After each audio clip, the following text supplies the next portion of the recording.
You tuned into your favorite friendly neighborhood DrBensComix. We're gonna do what we do every day. Gonna look at some comic books. This is I'll read you the description they have on the website, but in order to understand it, it's like you have to see like just like the product itself, the comic itself. These definitely aren't like what's a comic inspired by like Girls Gone Wild, like the videotapes from like the 90s, the Girls Gone Wild videotapes, and like how those affected relationships. Yeah, that's what I'm saying. I think it's like the whole screen is what it looks like. Shit, that's perfect. That's exactly what we need to look at comics with. Okay, but so anyways, and I think one of them maybe became trans in the characters here. I'm not sure though. There's a lot of this that like it starts off with their conversation that's kind of like you could kind of interpret it as an argument or like just maybe a heated conversation. But they're talking, and the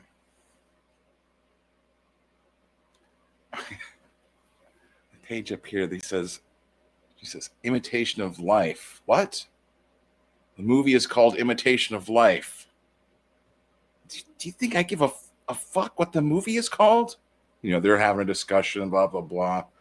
And you always tell me you get insecure or feel stupid when you get the titles of things wrong or mispronounce things. I'm just correcting you like you asked me to. Like, oh my gosh, like you've heard that, like that passive aggressive, like, well, you told me to correct you when you say something wrong, because like they mispronounced the movie title, like Life's Imitation or something earlier. Well, I was just correcting you like you told me to do. Like, oh god damn it, you are really like not hearing me right now. So I mean it's like it's yeah. So anyways, we'll skip. There's also a lot to do with like sex, and it's like about like relationships. That's, I mean, like that's a nipple. I guess I should turn that. People get worried about the boobs. Yeah, they get. Yeah, well, that is.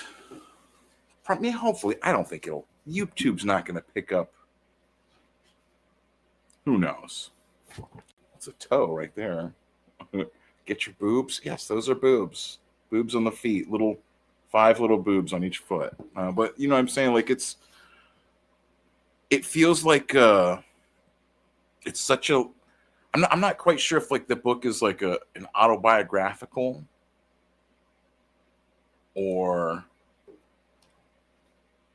it has the feel of like being like so close to like the story and the characters, like that it has that feel of being that it could be like someone's personal story or whatever.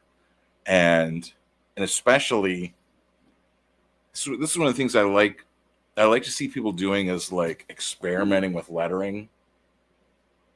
And like at first glance, like all these, every balloon is like cramped, like filled.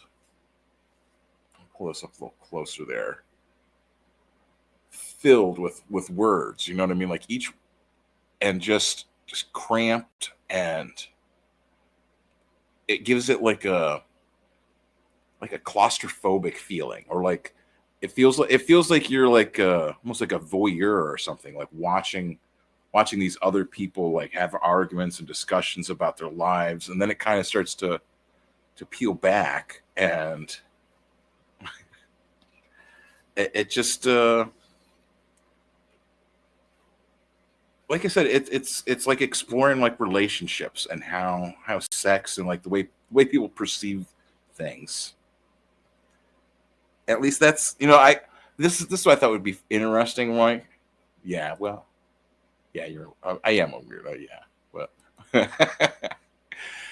I thought it would be fun to here. Let me pull this up here. Oh shit, I go.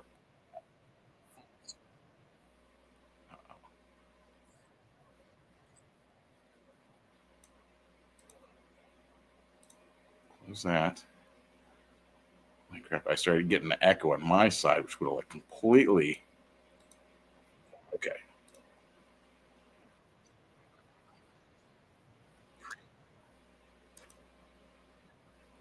Okay. Well, you guys holler if it starts to get. That's what it is. Okay. Sorry about that. Yeah, that's what it was. I had the YouTube open on my other screen, so I was starting to hear the echoes on there. Jesus, I'm so professionals. Okay, so this is what I thought would be interesting would be to show like what the actual description is over on 2D Clouds, the actual like copy for the book, right? It's like I guess it's like watercolors. How would I maybe describe it? There's a whole bunch of these different people. I guess this is going to be me. I will be someone that people could use my quotes from. It'll be like Dr. Ben, DrBensComix. We'll start here. When Girls Gone Wild hit VCRs in 1997, I'm sure its creators knew the name would be ripe for parody. Katie Lane's comic is part of this history, though it's far from entirely satirical. Lane's pen remains crisp while depicting a stressed relationship. Unlike its namesake's blurred lines, Girls Gone Wild's legibility contrasts with its dialogue and narrative. We wonder what's left out of the story due to the comic's spare exposition. Girls Gone Wild's sex scenes are rendered in drab gray ink washes. Most of the narrative's eroticism comes after arguments about movies and pronouns. Pronouns! I'll bring that part up because it's like, you know, like I gotta give them like they knew like some of the people that would like that's like what you hear. Like it's perfect. It's perfect. Well, here I'll just show that real quick. Pronouns? Are you fucking kidding me? You know, I gave you my entire adult life, and now I mean nothing to you because I can't say the right fucking word. What? That's what I'm saying. Like it gives like so many. It gives like it is a manifesto in the form of a comic. Yes, I believe so. They are. I think. Well, now they've got my address, so I assume I will be one of the first to be. No, it's. I like it. It's a fun comic. It's fun. Lane's scratchy renderings of hair and her muted portrayal of nudity lend gravity and nuance to the familiar, strange coupled narrative in her depiction of a fraught relationship. Compulsive mark making and dialogue unite Girls Gone Wild. During sex, the narrator's partner says thank you over and over again. Loops of cursive strewn throughout the comic and the lettering's repetitive, sometimes illegible scrawl that lets readers know that the couple's argument has played out time and time again. An exercise in cathexis and catharsis, compulsion and agency. Girls Gone Wild is a raunchy and earnest take on a love affair run awry. Just I mean, like it's like I said, you could classify it as a argument or as a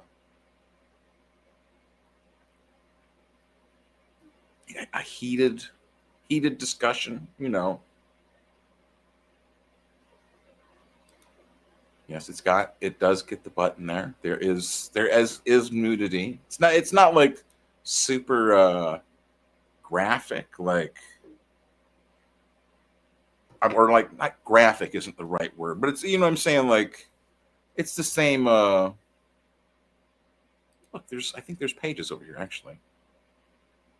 Well, whatever they have over here, I'll just show that. I don't care, you know. You know what I mean? It's this nice kind of, like I said, ink washes. Jeez, that was blinding me.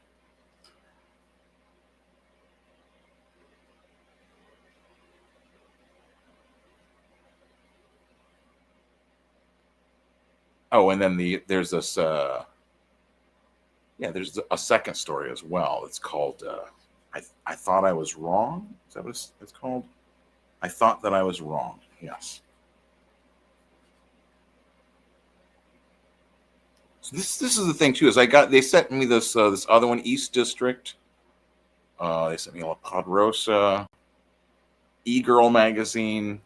I feel like I could use like a co-host to be able to better reference, like, because the E-Girl magazine is literally like a blueprint of it's like a historical document of the E-Girls. For example, it has in it the first recorded use of uwu, the U W U.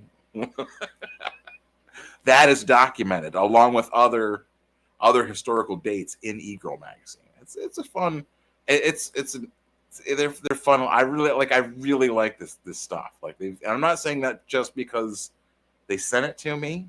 You know what I mean? Like, because I already had this other book of theirs down here, Mirror Mirror 2. I was talking about that on a stream a few times. It's a horror anthology, and it has let's see if it lists the all the creators in here.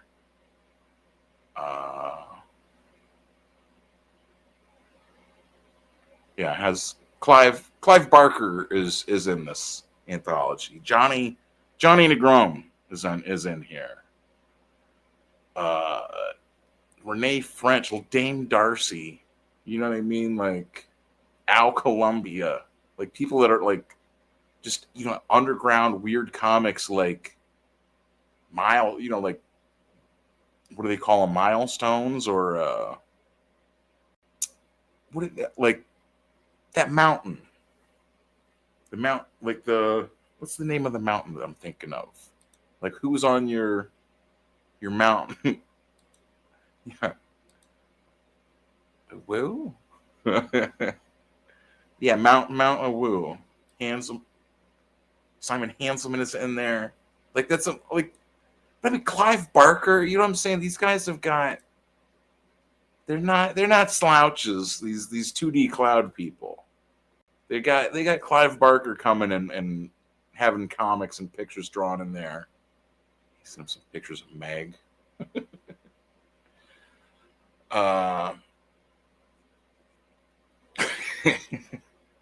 So that's what I mean. Like, I thought that would be interesting. Compare how they introduce Girls Gone Wild there, and with the way, like, with the way I described it, with the way I review it, I thought it'd be a good contrast, or like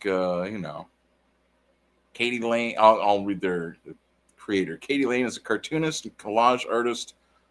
Her work depicts the emotional and material intensities of relationships and work.